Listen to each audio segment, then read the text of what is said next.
The day my past came crashing into my wedding. I never thought a single afternoon could feel like the calm before a storm. Yet here I was, walking down the garden path that had been transformed into a dream I had spent years imagining. Soft sunlight filtered through the magnolia trees, their petals brushing against my fingertips as I moved.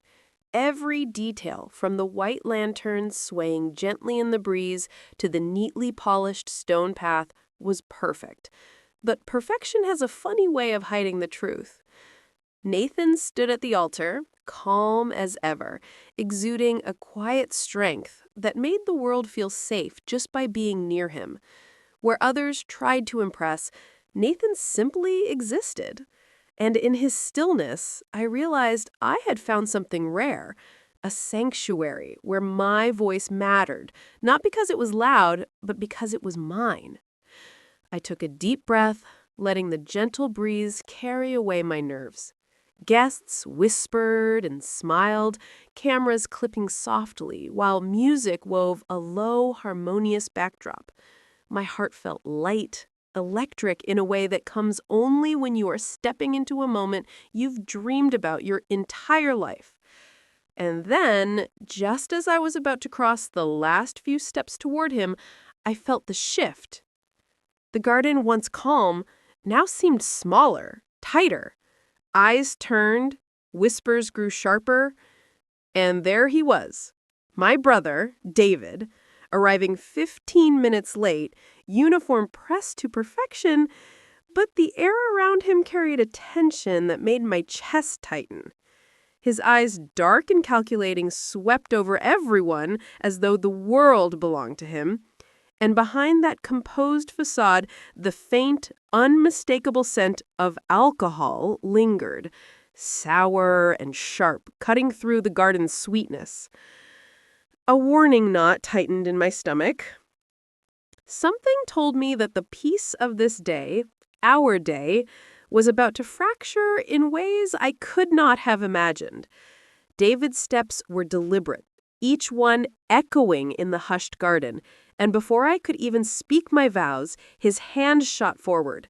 Pain exploded across my cheek, burning bright and raw. Gasps filled the air. Time slowed, chairs tipped, cameras shook, and all at once, the dream had shattered.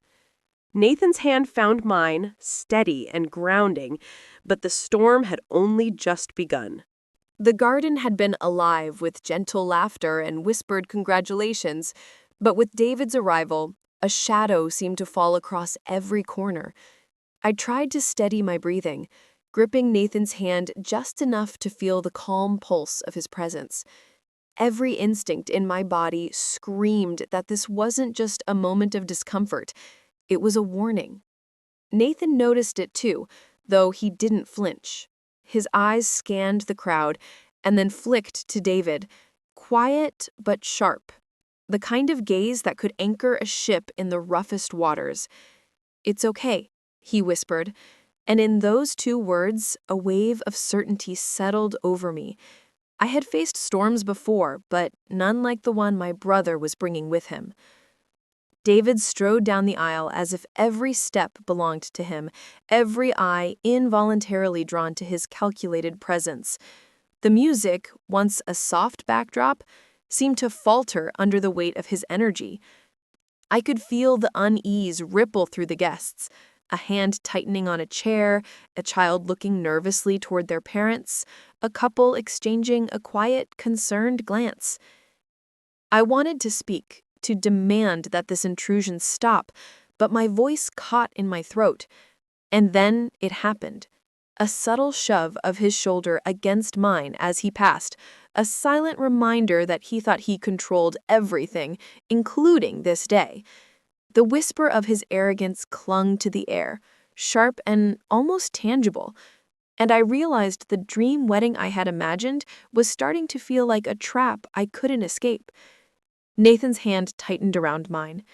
"Focus on me," he murmured, and that simple command drew my attention away from the looming threat.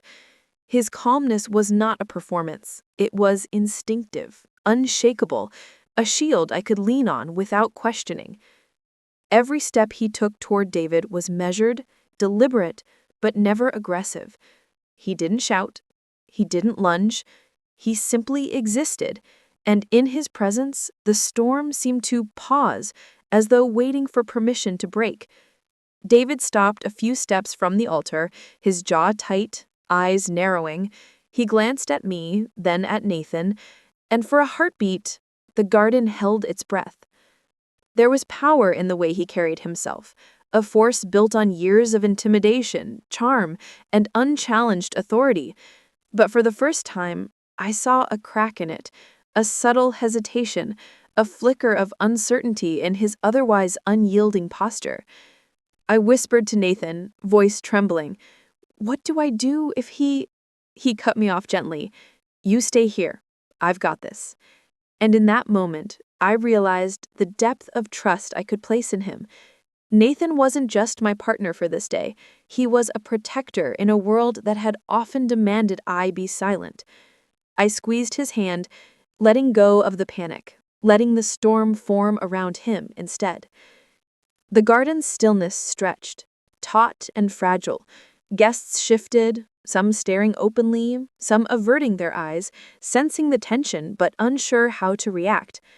A bird chirped nervously from a nearby branch, breaking the silence for only a second before it settled into the weight of anticipation that pressed against every chest.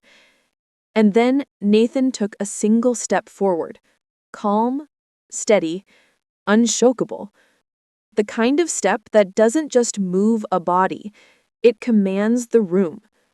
David's lips twitched, as if testing a smile that wouldn't come. The contrast was clear. Power versus principle, aggression versus steadiness. And I knew, deep in my bones, that whatever happened next, this was the moment the scales would tip. The garden felt smaller now, every breath heavier, as if the air itself were aware of what was coming.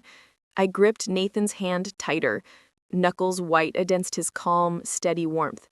He gave me a small, reassuring squeeze, but his eyes never left David, who had stopped just a few feet away, the edge of menace clinging to him like smoke.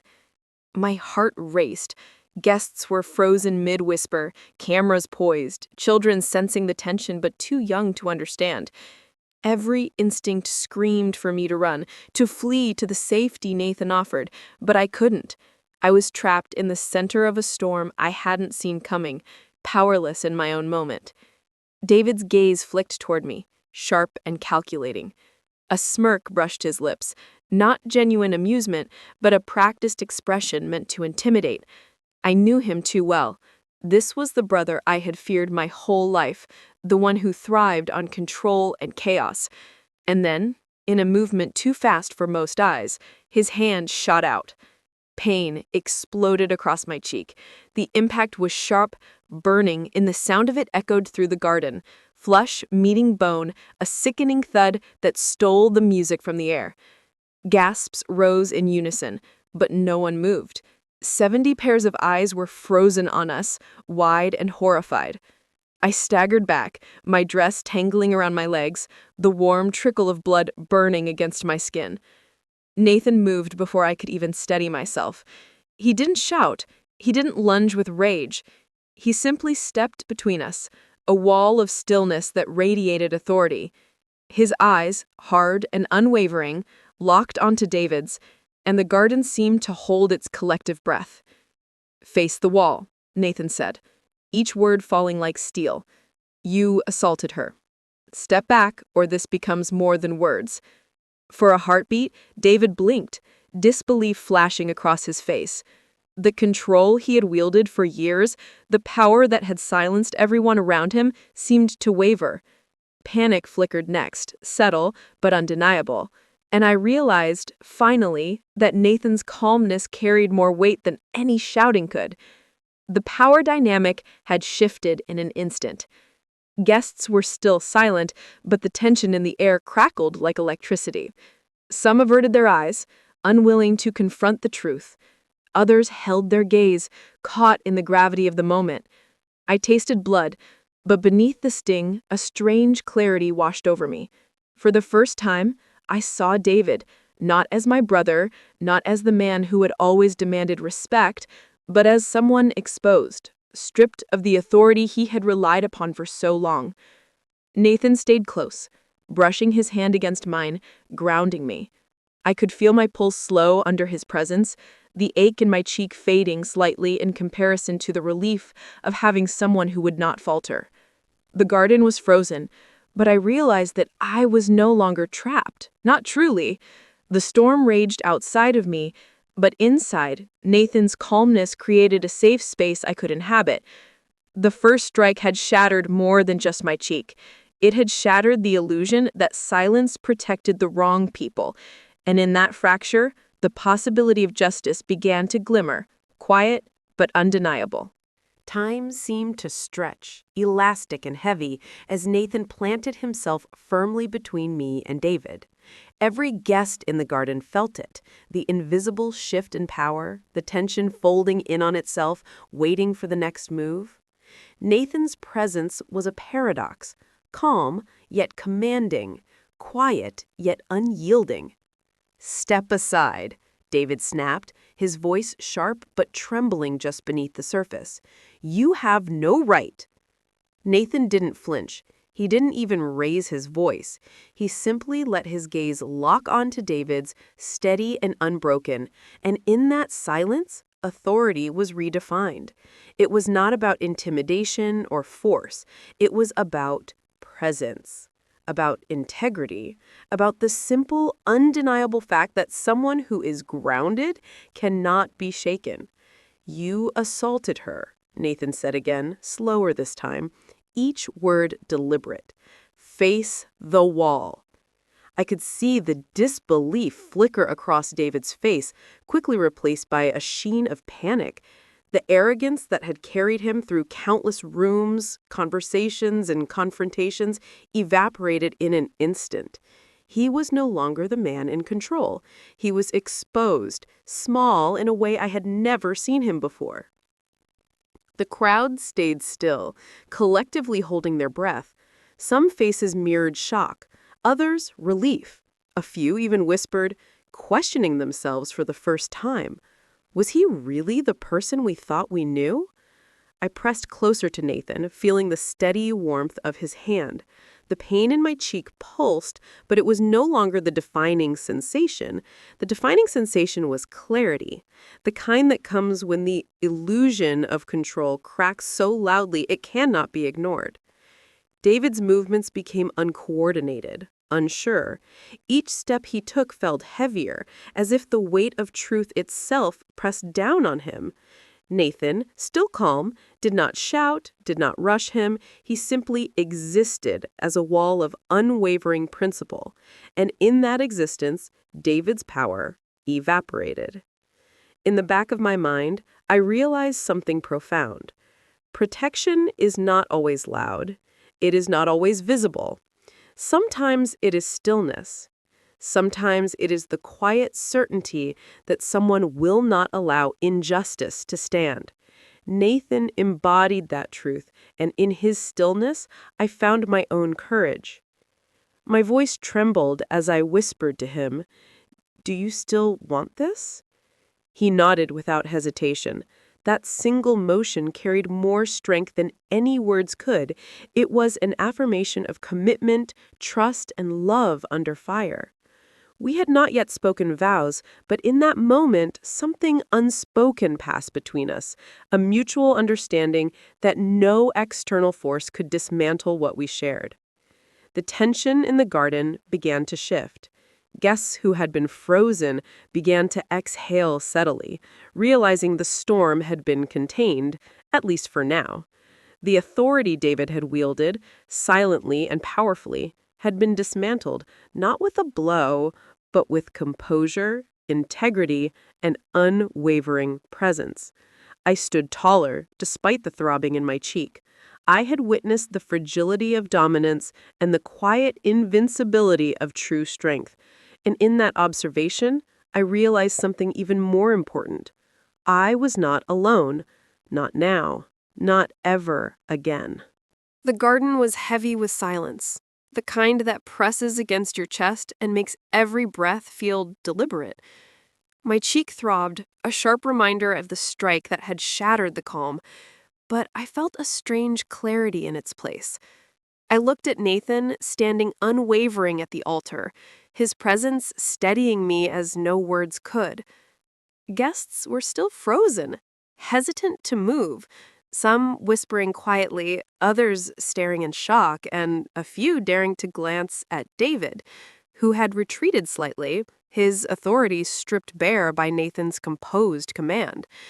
For the first time in years, I saw my brother not as a figure of power, but as a man exposed, small and vulnerable in the wake of his own aggression. I drew in a deep breath, my hands trembling slightly as I let go of Nathan's. My voice caught, then strengthened. Nathan, I vow to stand by you, to trust in us, even when the world feels unsteady, I began. My voice was shaky, imperfect, but they were mine. Every syllable carried the weight of years of longing, fear, and finally the courage to speak without hesitation. Nathan's gaze never left mine. He nodded slightly, a silent encouragement that grounded me further. The storm around us seemed to pause, giving space for something fragile yet profound to unfold. I vow to listen, to protect, and to love you without condition, I continued, my voice stronger now. The thrum of the garden faded into the background. Only the truth of these vows existed in the moment. David shifted, a frown crossing his face, but he didn't interrupt. Nathan didn't move to confront him again. His calm authority was enough. It was an invisible shield, one that gave me the courage to speak, to claim this day for ourselves, regardless of the chaos that had erupted.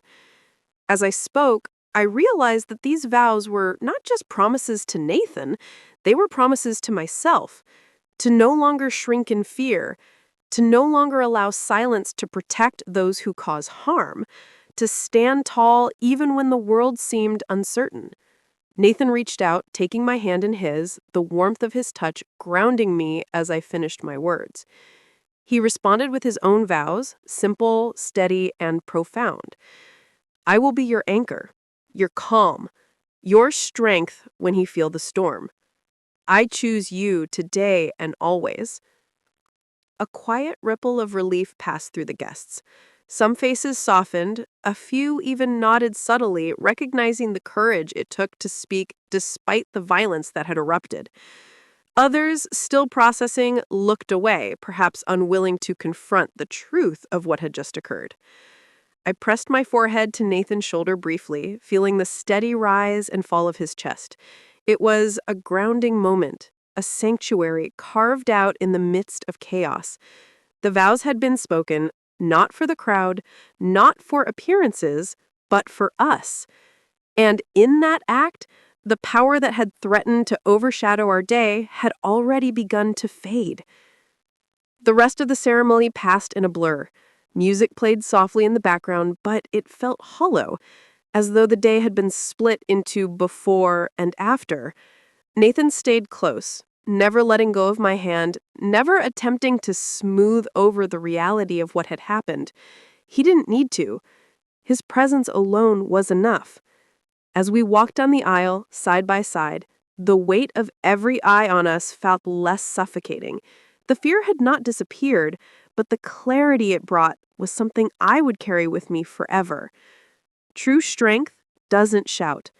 True protection doesn't rage. And sometimes the loudest courage comes from standing still and letting the world see the truth. The reception hall felt emptier than it should have, despite the lingering presence of 70 pairs of eyes that had witnessed everything. Conversations were cautious, strained, and polite only in the sense that people were trying to maintain appearances. Plates of untouched food lined the tables, the music a faint echo of the celebration that had been planned but never fully realized. I sat beside Nathan, our hands still intertwined, his presence a steady anchor in the sea of discomfort. I could feel the warmth of his hand grounding me, a silent reassurance that I was not alone in this. Guests hovered at the edges, offering hesitant apologies or awkward smiles. Some left early, unable to reconcile the joy of the occasion with the violence they had witnessed. The ache in my cheek throbbed, a physical reminder of what had happened, but even more pressing was the weight of embarrassment and vulnerability. Yet, in Nathan's calm presence, I felt the first flickers of relief. He didn't rush me with questions, didn't offer speeches about strength or resilience. He simply stayed. That quiet, unwavering support was more healing than any words could have been. Later in the quiet, after the crowd had dispersed, Nathan and I sat together with a cold compress pressed to my cheek. He poured 2 glasses of water, handing me one without a word, and we sat side by side on the edge of the empty hall.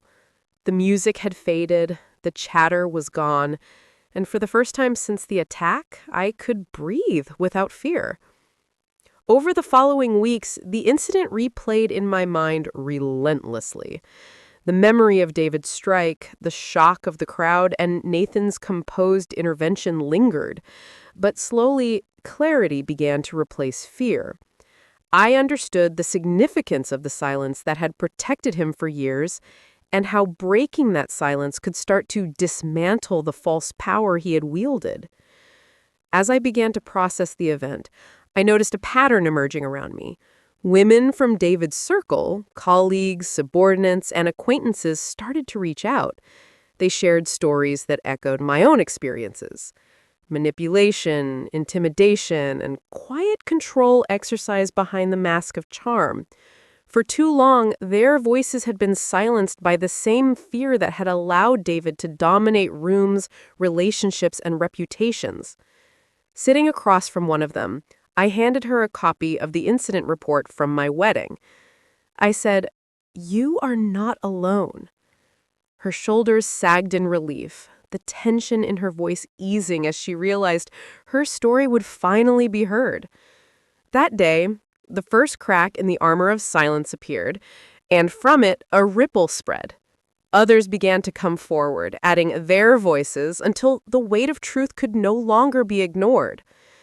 David's carefully constructed image began to crumble.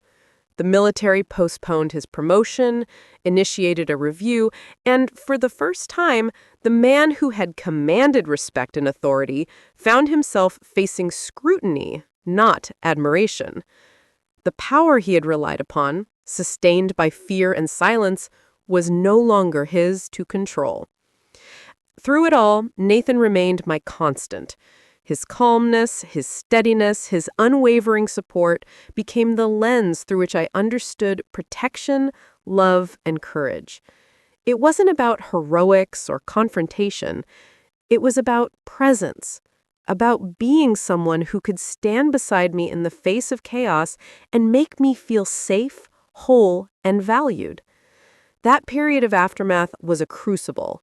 Pain, fear, and shame intertwined, but alongside them grew resilience, clarity, and the beginnings of healing. And in that quiet strength, I realized the profound lesson that would guide the rest of our lives. Breaking silence, embracing truth, and finding steady love in the storm could reshape not only our world, but the lives of those around us. Weeks turned into months, and the memory of that violent moment at the wedding never fully faded. But what had begun as raw pain slowly transformed into resolve. Nathan and I had returned home to our quiet town, yet the echoes of David's actions followed me, a shadow I could no longer ignore. The first step toward justice came unexpectedly. A colleague of mine from the military, someone I had trusted, reached out with a simple question. Have you documented everything? That single question cracked open a door I had long avoided. Nathan sat beside me as I began to compile every detail: the incident report, witness statements, photographs, and personal notes I had kept since that day. Every entry was a reminder not just of what had happened, but of the courage it had taken to survive it. Soon after, more voices joined our own. Women who had worked under David, previously silenced by fear, began to come forward. Their stories were different, yet the pattern was identical. Control, intimidation, manipulation. One by one, they entrusted me with their truths. I listened without judgment, holding each account as carefully as I held my own pain. In their trust, I found purpose. With documentation in hand, I contacted the Military Oversight Office. What had seemed impossible began to take shape. David's promotion was paused. An official review was initiated. The man who had once commanded authority with his presence now faced scrutiny for the very behavior he had long hidden behind charm and rank.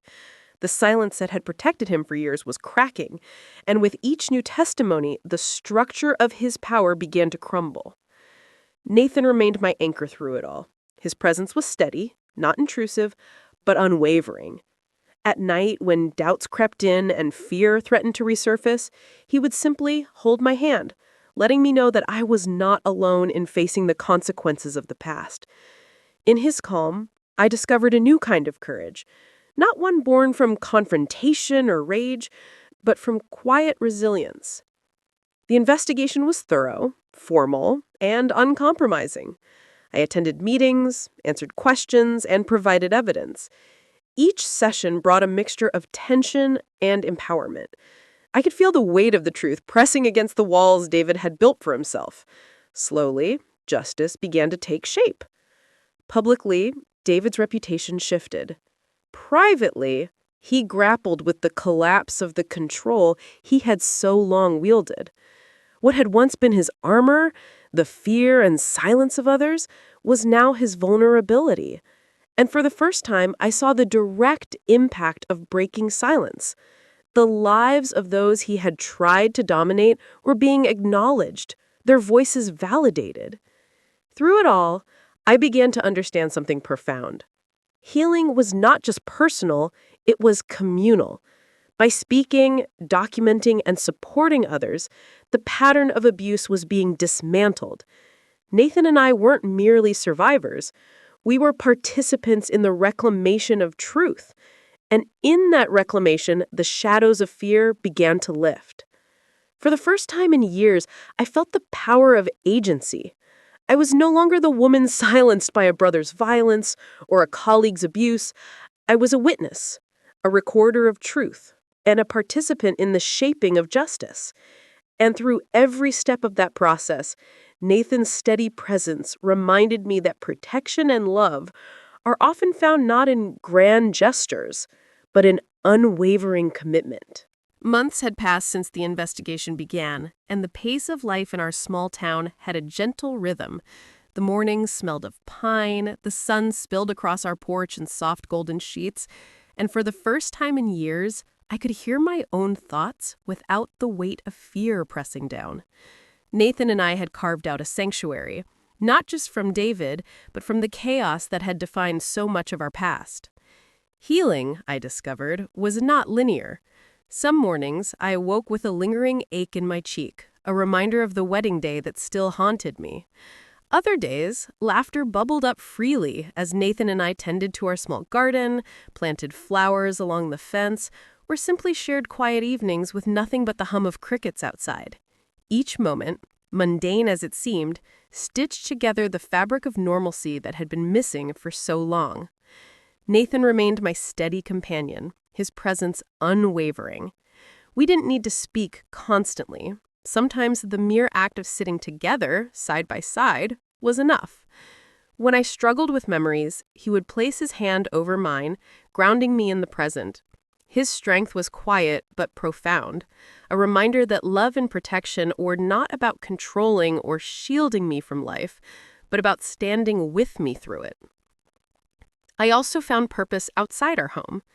Volunteering at a local veterans support center allowed me to listen to stories that mirrored fragments of my own experience. People who had carried too much, too many silences, too many fears, found a safe space with me. I wasn't a professional therapist, but I understood the language of unspoken pain. Each story reminded me that healing was not about erasing the past, but about learning to coexist with it without fear, about reclaiming agency over one's life. Slowly, I began to notice subtle transformations within myself. Confidence replaced hesitation, courage replaced doubt. The echoes of that violent day at the wedding no longer dictated every action. I learned to assert my boundaries, to speak without fear, to trust not just Nathan, but myself.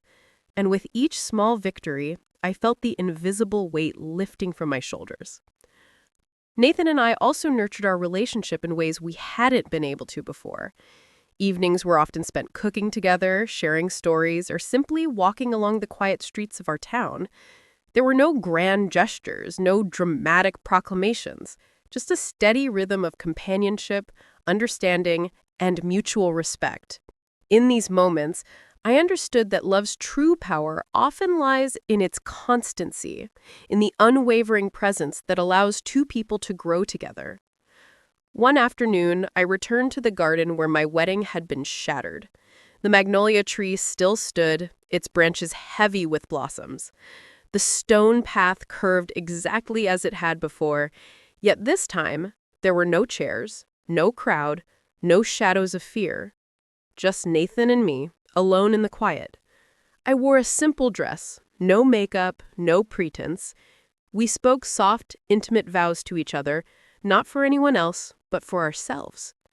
As we walked along the fence at the back of the property, my hand brushing against the rough wood, I felt no fear. The ghosts of that day no longer had power over me. I looked at Nathan, steady as always, and felt a profound peace settle inside me. It was the stillness I had been seeking all these years, the quiet assurance that I was seen, protected, and loved. And in that moment, I whispered to him the words I had waited so long to say. This time, I am free. Free to be myself, free to trust, and free to love. Nathan's hand squeezed mine gently in response, and I knew that, together, we had reclaimed not just the day, but our lives. By the time a year had passed since the wedding incident, the quiet town we had moved to had become more than just a refuge. It was a place of renewal. Nathan and I had settled into a rhythm that balanced simplicity with purpose. But beyond our personal healing, something larger was unfolding. Word of David's misconduct, once hushed behind military decorum, had begun to spread. Women who had suffered in silence felt emboldened by the evidence and support we had gathered. They were no longer isolated. They had a network of voices and stories forming around them. When I met with them at the local center, I could see their courage blossoming. The fear that had once held them captive was slowly being replaced by empowerment. Each person who came forward added weight to the truth, dismantling the walls David had built around his reputation. I realized then that healing is never purely personal, it is communal. By stepping forward, by sharing the story of my attack, I had created a pathway for others to reclaim their voices. And in doing so, we collectively began to dismantle the structures of silence that had enabled abuse to flourish for years. Nathan stood by me as always, silently witnessing the ripple effect we had set in motion, never taking the spotlight, yet always anchoring me. The empowerment I felt was not born of revenge, but of clarity and action. Seeing justice slowly take shape, promotions delayed, reviews initiated, investigations ongoing, reminded me that accountability is possible when people dare to speak the truth. It was a lesson I carried into every interaction at the support center, guiding others not to let fear dictate their lives. Even in our home, the transformation was evident. Nathan and I worked side by side on projects, both domestic and communal. From small improvements around our house to volunteering in the community, every act reinforced the sense that we could create safe spaces, not only for ourselves, but for those around us. The trust and partnership in our relationship had deepened, rooted in shared resilience and mutual respect. There were still difficult moments. Memories of the wedding flashed unexpectedly, a smile that didn't reach the eyes, a hand raised in anger. But now, those memories no longer held power over me. I could acknowledge them without being consumed by them. With Nathan's support and the growing community around me, I had learned that empowerment comes from standing firm in the truth and surrounding yourself with those who honor it. One evening, as the sun dipped behind the pine trees, I walked along the fence behind our home, reflecting on the past year. The shadows of fear had been replaced with a quiet strength. I thought of the women who had shared their stories, the healing that had begun in small acts of listening and support, and the larger lesson that truth has a momentum of its own. When given the space to breathe, it cannot be contained forever. In that moment, I understood the profound impact of breaking silence. My story, once a source of fear and shame, had become a beacon for others. The ripple effect had begun, and it would continue long after Nathan and I had walked away from the immediate aftermath. Courage, I realized, is contagious. Healing, like love, spreads when nurtured with patience and presence.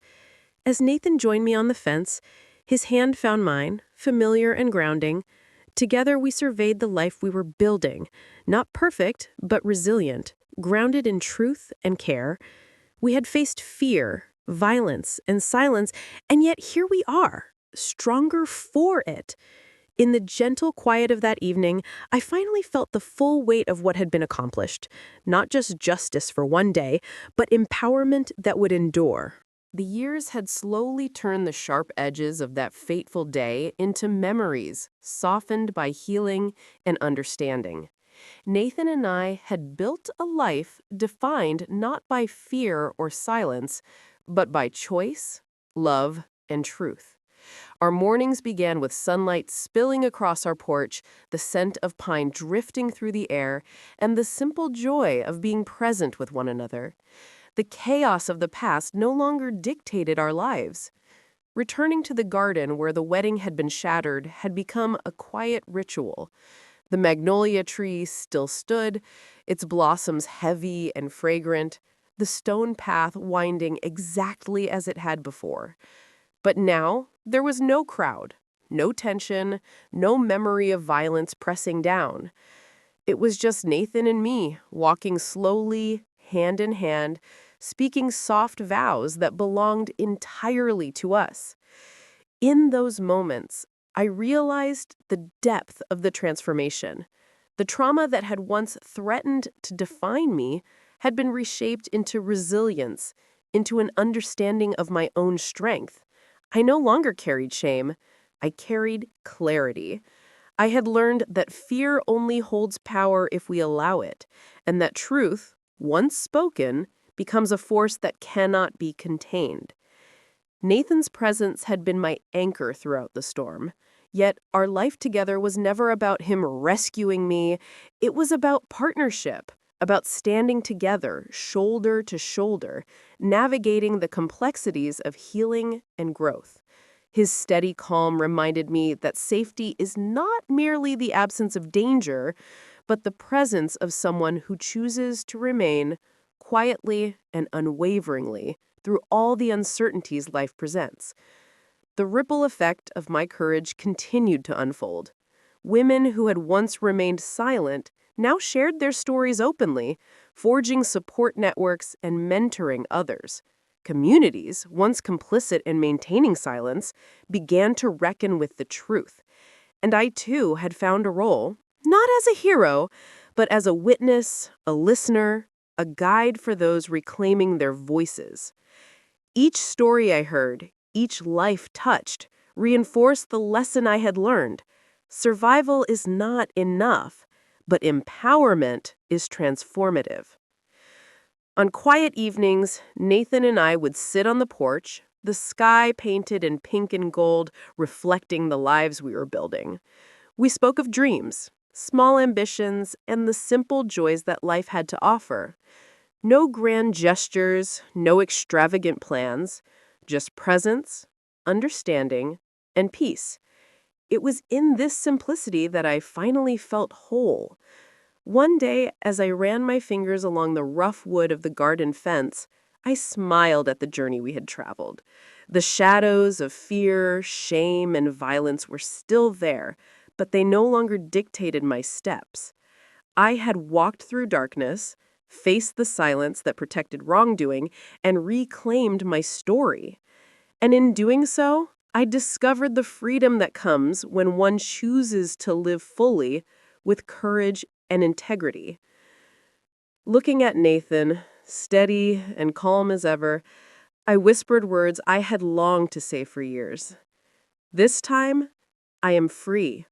Free to love, free to heal, free to be myself. His hand found mine in quiet affirmation, and I felt the final weight lift, the assurance that our life together was not defined by what had happened, but how we chose to move forward. The wedding day, once a symbol of violence and humiliation, had been transformed in memory. Not erased, but reclaimed. It had become a testament to resilience, truth, and the enduring power of love. In the stillness of the garden, surrounded by the quiet bloom of magnolias, I felt a profound peace settle within me. I was no longer just surviving. I was living fully and authentically, anchored in the knowledge that courage and honesty could never be taken away. And as the sun dipped below the horizon, casting a soft glow across the garden, I breathed deep, feeling the calm wrap around me like a warm embrace. With Nathan by my side, I knew that whatever storms might come in the future, we had built a life grounded in truth, respect, and unwavering presence. At last, I was free, and for the first time, truly at peace.